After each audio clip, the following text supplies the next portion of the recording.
Jujutsu Kaisen chapter 209। सबसे पहले हमें 14 नवंबर का टाइम दिखाया जाता है। कलिंग गेम के बैरियर के बाहर बहुत सारी मिलिट्री आ जाती है। वहाँ पर बहुत सारे कोगाने भी आ जाते हैं। वो सब कहते हैं यो मैं कोगाने हूँ, लेकिन कोई भी उनका जवाब नहीं देता।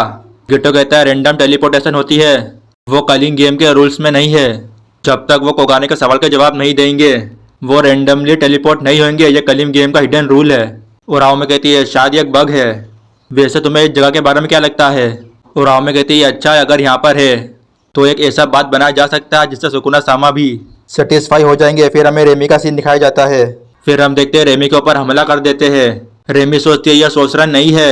एक सोल्जर कहता है तुमने अच्छा काम किया, सेकंड प्लेस। दूसरा सोल्जर कहता है हाँ मैं सेकंड प्लेस हूँ।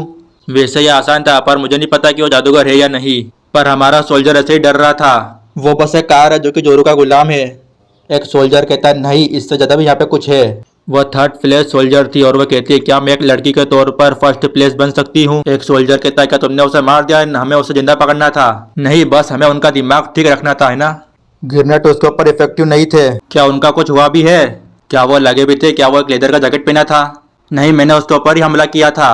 50 लीबर की बुलेट भी उसके आर पार नहीं जा पाई। क्या तुम मजाक कर रही हो? नहीं, वो एक मॉन्स्टर था जो कि अपने सिर को एक हेलीकॉप्टर में बदल सकता था। एक हेलीकॉप्टर मोर लाइक एक प्रोपेलर। तुम चाहो तो मुझ पर भरोसा कर सकते हो या फिर नहीं, पर मेरी टीम को चोट लगी है और मेरे सर के लगभग टुकड़े हो गए थे। मैं ये कहना चाहती हूँ कि अलग अलग तरीके के जुजुत्सु सोर्सरर है। कुछ कमजोर है जिससे तुम फाइट कर रहे हो और कुछ मॉन्स्टर जिससे हम फाइट कर रहे हैं, पर शायद इससे भी ज्यादा पावरफुल होंगे। फिर हम देखते हैं वहां पर एक बहुत बड़ा धमाका हो जाता है। फिर हम देखते हैं उसने एक सोल्जर को पकड़ लिया था। वो सोचता ये लोग तो फोनेस है, ये कौन से देश से है? फिर हम देखते हैं उसे रेजी की बात याद आती है कि केंजा को हमारे ऊपर एक बॉम्ब छोड़ देगा, फिर कलिंग गेम का पर्पस पूरा हो जाएगा। वो सोचता अच्छा तो वो ये कह रहा था। और राव में कहती है तो तुम इन नॉन सोल्जर के खिलाफ लड़वाना चाहते थे? जो कि सोल्जर है, ताकि इससे कॉलोनी की कर्स एनर्जी बढ़ जाए। ये ऐसा ही है ना तुम्हारा प्लान? मैं कहूँगा कि तुम्हारे गेज को 60 पॉइंट्स मिले। इसका मतलब 60% तुम सही कह रहे हो। टोक्यो और सेंडाई कॉलोनी के अलावा बाकी कॉलोनी में इतनी कर्स एनर्जी नहीं है, इसलिए इंश्योरियस के लिए मैंने सभी मिलिट्री वालों को भेज दिया। पर मैं सोल्जर को सोल्जर के खिलाफ लड़वाना नहीं चाहता। अगर हम इन कनेक्ट प्लेयर को छोड़ दें तो जो सोल्जर अभी अभी अवेक हुए हैं उन सोल्जर के खिलाफ मुश्किलें आएगी। और भले ही वो स्ट्रॉन्ग हो, पर अवेक प्लेयर सभी लोगों को मानना नहीं चाहते। और जैसे ही बहुत से सोल्जर्स मरेंगे तो वो वापस जाने लगेंगे। फिर राव में कहती है अच्छा तो ऐसा है। फिर गेटो कहता है तो क्या तुम्हें मेरे प्लान का पता चल गया? और राव में कहता है जब तुमने उन्हें रात में भेजा तो मुझे लगा ये सोल्जर के एडवांटेज के लिए है, पर भले ही नॉन सोल्जर्स मरे पर वो मरते टाइम बहुत ही ज्यादा कर्स एनर्जी को रिलीज करते हैं। क्या फॉरनर्स के साथ भी ऐसा ही है? भले ही फॉरनर्स का कर्स एनर्जी से कोई भी रिलेशन नहीं है, पर जब वो मरते तो वो भी कर्स एनर्जी को रिलीज करते हैं। डेथ उनके ऊपर इतना स्ट्रेस डालती है कि उनका ब्रेन मैनिपुलेट हो जाता है। और राम में कहती तो तुम शुरुआत से ही उन्हें सोल्जर के साथ लड़वाना नहीं चाहते थे? हाँ, ये जरूरी नहीं था, क्योंकि ये वो सच है जिसे नॉन सोल्जर कभी नहीं हरा सकते।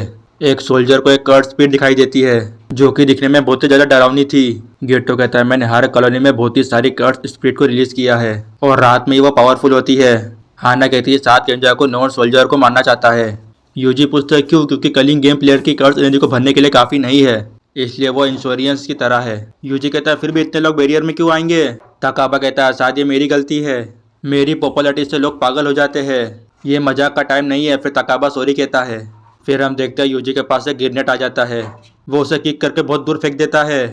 तकाबा पूछता है तुम लोग कौन हो? फुशिगुरो सोचता है जो नॉन सोल्जर कॉलोनी में आ रहे हैं वो असल में सोल्जर है और वह बस जापान की पुलिस नहीं है। उनका गोल्स क्या है? क्या वो इंसानों को बचा रहे हैं? पर वो हम पर हमला क्यों कर रहे हैं? फिर हम देखते हैं वो सब तकाबा के ऊपर फायर कर देते हैं। फुशिगुरो सोचता है उन्होंने हमारे ऊपर गोली चलाई तो ये प्रोटेक्शन के लिए नहीं है, हमें उनसे डायरेक्टली पूछना होगा।